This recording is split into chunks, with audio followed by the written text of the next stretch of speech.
in '84 just to watch the government continue to keep it covered up. It's not about doing justice for none of us, or they wouldn't continue to withhold all the bodies that was found and refuse we survivors back to our own family. But we wasn't allowed back to our own family. I rarely am allowed to see Carlos or Eric. I'm not allowed to see my kids, but at a distance, because of the cover-up.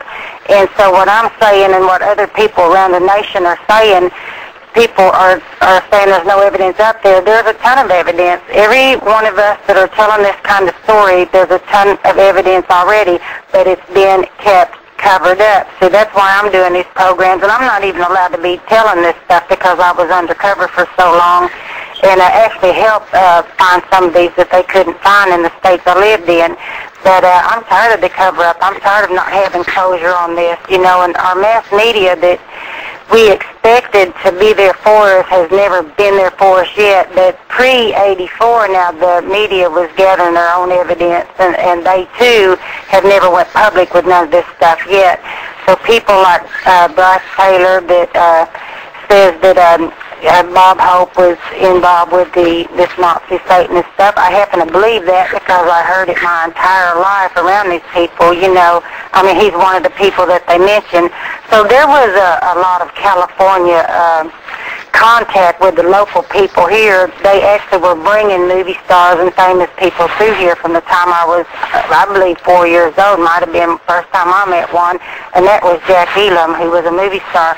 So it wasn't just rock and rollers and people like that brought through here. There was movie stars also, which reminds me of that the Laurel Canyon articles that we've both been reading a little bit on. He's done a good job on that, and what he's doing, and it's about time, is showing the military connection with all of this. See, the Nazi that I lived with, Jack Chittenden, was a Korean veteran, and I always said I don't want people to think that everybody that is in the military is a hero, because they're not. Some of them are Nazis. By infiltration is what the damage to our nation is, infiltration. Like American Airlines and the problem that you're having with them, it's not American Airlines that's bad. It's not every single pilot, but it's the Satanists that have that job at American Airlines, that is a pilot, and other people around him, connected with him, and his group, So we don't want people to think that it's all of them. It's not every single person in law enforcement, but it was a whole heck of a lot of them. But by infiltration, they did the damage they did. And this is how we ended up with two governments, by infiltration. See, when you mentioned American Airlines, and I read your page on MySpace, what was that called? MySpace.com/airline gang stalkers. That was what yours was called? That's it, yes. It's been a while since I read that. But you found it to be Satanism. Yes, the people that surround you are Satanists, yeah. I have no doubt. Because there was a lot of the videotaping, and there was a lot of flashing of lights, and the things that they say and they do, and the radio frequency and the voice to scroll and everything that they use on me. I found out later as I read that Satanism and Satanists, it's involved with Satanism. They use this all the time. I've even heard that they put children on altars and they shock them into seizures with this equipment that they're using on us. But the MySpace is to inform people that this is happening, because I have written to the CEO, Gerard Arpey, and I have received phone calls from American Airlines, and they usually say, we'll forward it to security. Well, if I was a CEO somewhere and someone sent that to me, I would conduct an investigation. But he doesn't. And I find them very suspicious anyway. I'm not a fan of American Airlines. I feel bad for their employees. I think they're going through the ringer right now and may lose jobs, and that's terrible. But after they grounded those 3,000 planes, and then I heard a month later that executives put huge bonuses in their pocket, I find that suspicious to me. No maintenance, but bonuses are available, and then there's layoffs of people who need their job. And I have a very hard time with American Airlines and a hard time with the executive office for the way they have responded. And I think there's more to it than meets the eye. I know the pack of pilots that were after me are pilots, because I've seen them on a flight I took in 2004, and I know who they are, and I know that they're the rapists. I know that.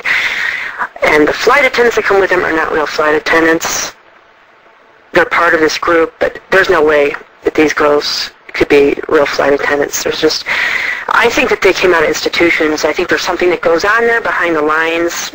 I know that years ago many cults hung out at the airports.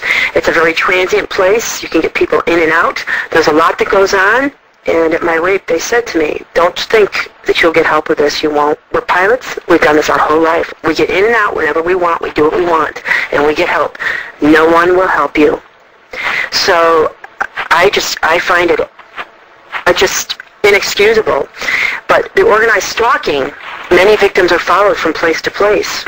And it would make sense. Yeah, people can jump an airplane. Who has free transportation? People who work for transportation companies. So it's easy to follow a victim wherever they go. They don't have to pay.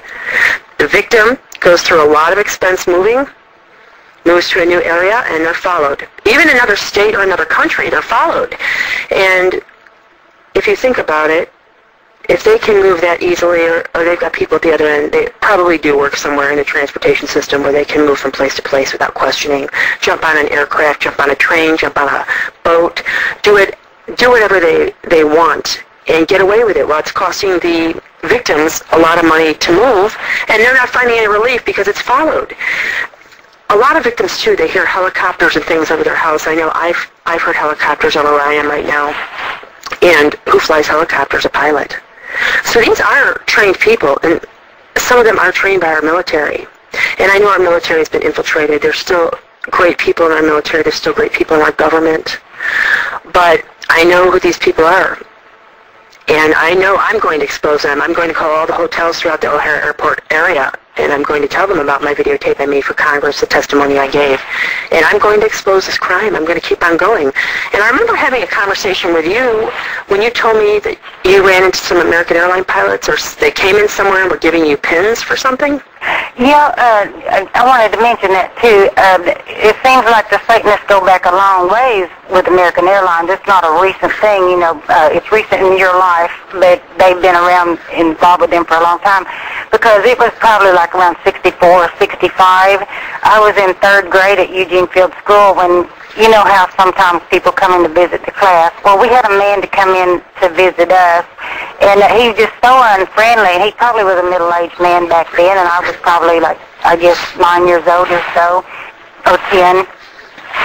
And I kept thinking this guy must be one of the Satanist Nazis because he's so unfriendly. You would expect somebody to be a little bit polite, but he wasn't. And the pins that he handed out were for us to wear. Our little souvenir was American Airlines. So I know what you're talking about, and they go back a real long ways. Well, there's definitely something that goes on out of O'Hare Airport, and I'm going to stand by that until the day I die. I'm going to uncover it, and I'm going to help uncover organized stalking. This is not what should be happening, but many people think it's the New World Order, as you and I have discussed, and it's Satanism on the rise. I interviewed Russ Dizdar a few weeks ago from shatterthedarkness.net, and I think you've heard his interview. He talks about the Black Awakening, where the Satanists will arise to bring in the Antichrist towards end times. And he said right now they're on a reconnaissance mission, which is like the organized stalking covert mission that they're on, and they're just testing the waters to find out what's going on so they can rise to power. So Satanism is rising. From what I understand, from what he told me, there's about 100,000 covens here in the United States alone. And I know I speak to victims here in Chicago who find tokens left behind in their home that they know a Satanist has left, like a ring or something odd. And they know that it's been demonized or whatever, and they've gotten rid of it. And other people have told me they found satanic symbols drawn into furniture and things like that.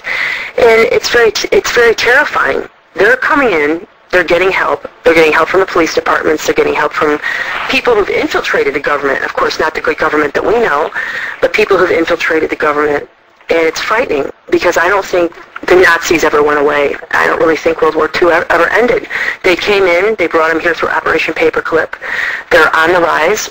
They made their way, and they're infiltrating. And I think we're going to see the New World Order come in from this. Yeah, I do too. I've always believed it, and I believe that they are preparing for whatever their next move is, and they're just waiting for the go-ahead for whatever is, they're supposed to do. But you're right about something else too, because anything that they